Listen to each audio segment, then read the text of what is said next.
వినియోగదారుల హక్కుల పరిరక్షణ కోసం 1986 నుండి ఒక చట్టం అమల్లోకి వచ్చిందని వినియోగదారుల సమాఖ్య ఉపాధ్యక్షురాలు భమిడి రమాదేవి పేర్కొన్నారు. రమణయ్యపేట ఏపీఐసీ కాలనీలో అడబాల ట్రస్ట్ ఆధ్వర్యంలో ప్రపంచ వినియోగదారుల దినోత్సవం పురస్కరించుకుని జరిగిన అవగాహన కార్యక్రమాన్ని ఉద్దేశించి ఆమె మాట్లాడారు. డబ్బులు చెల్లించి పొందే సేవలు లేదా కొనుగోలు చేసిన వస్తువులు చికాకు పెడితే వినియోగదారుల హక్కుల కింద ఫోరంలో ఫిర్యాదు చేయొచ్చన్నారు.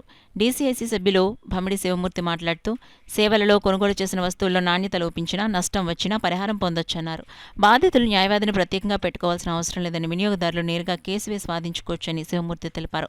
అనంతరం అడబాల రత్నప్రసాద్ ఆధ్వర్యంలో భమిడి శివమూర్తి, రమాదేవి, డీసీపీసీ సభ్యులు కొమ్మూరి శ్రీనివాసరావులను ఘనంగా సత్కరించారు. ఈ కార్యక్రమంలో బుద్రాజు సత్యనారాయణరాజు, చింతపల్లి సుబ్బారావు, పార్థసారథి, చంద్రరావు, రాఘవరావు తదితరులు పాల్గొన్నారు. వినియోగదారుల దినోత్సవం సందర్భంగా అడబాల ట్రస్ట్ రత్నప్రసాద్ గారి ఆధ్వర్యంలో మరియు పెద్దల ఆధ్వర్యంలో ఇటీవలే రాష్ట్రపతి ద్వారా భారతదేశ గవర్నమెంట్ ప్రభుత్వంచే సన్మానం పొందిన భమిడి శివమూర్తి గారికి, వారి శ్రీమతి గత 30 సంవత్సరాలుగా 40 సంవత్సరాలుగా వినియోగదారుల సంక్షేమం గురించి పాటుపడుతున్న శ్రీ రమాదేవి గారికి, నాకు ఈ ట్రస్ట్ ద్వారా ఈ చిరు సన్మానం చేసి మమ్మల్ని ఎంతో గౌరవించినందుకు ఈ ట్రస్ట్ వారికి మా కృతజ్ఞతలు తెలియజేసుకుంటాం. దీని నుంచి అన్నీ కూడా ఆర్టిఫిషియల్గా జరిగిపోతున్నాయి.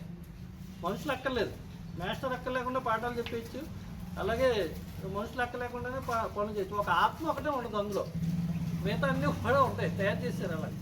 సో వాటి వల్ల కొంచెం మోసాలు వస్తున్నాయి. అలాగే పిల్లలకి ఆన్లైన్లో గేమ్లు వచ్చేసాయి. ఆ గేమ్లో కొంత నగ్గితే మనకి డబ్బులు వస్తాయని ఆశ చూపిస్తాడు. 1-2 గేమ్లు మనం నగ్గించి డబ్బులు కూడా వస్తాయి.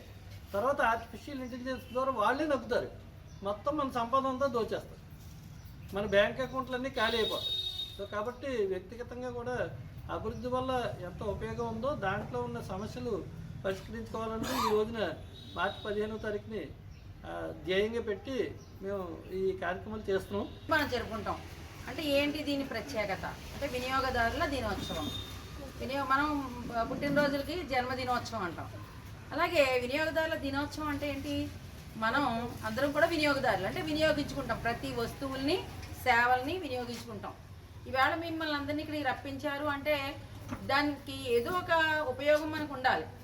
ఊరికినే వచ్చి వెళ్ళిపోయేది కాదు కదా. మీరు కూడా అదే ఉద్దేశంతో ఇవాళ ఇక్కడ ఏం జరుగుతుంది అని తెలుసుకుందామని వచ్చారని నేను అనుకుంటున్నాను. ఇందులో భాగంగా మనం తెలుసుకోవాల్సింది ఏంటంటే మనం అందరం కూడా వినియోగదారులు. అంటే వాటిల్లో ఏమైనా లోపాలు ఉంటే వాళ్ళైతే ఆ వినియోగించుకోవడంలో మనకేమైనా నష్టాలు జరిగితే